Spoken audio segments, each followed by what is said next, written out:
All right, here we are today. Not so cold, but still a little chilly.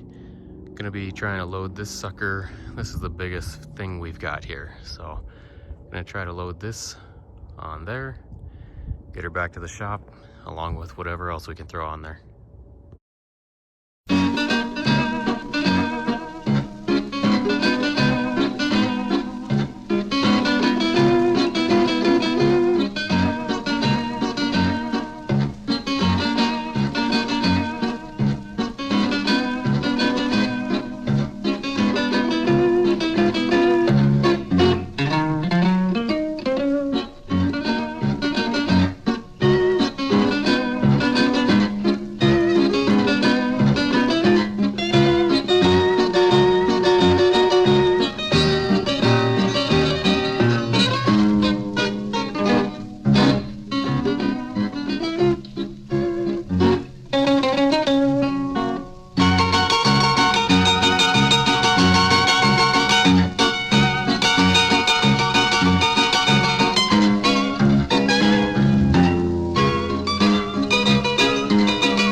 Well, we got her loaded, as well as the remnants of a buck rake or something. It wasn't as hard as I thought it was gonna be, so that's good.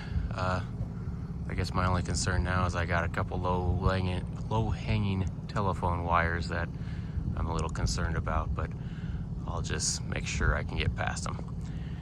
If you're curious about what I'm doing, subscribe and follow along. I got a lot of about 65 to 70 cars I gotta move here. Classic, vintage, cool parts, all that good stuff.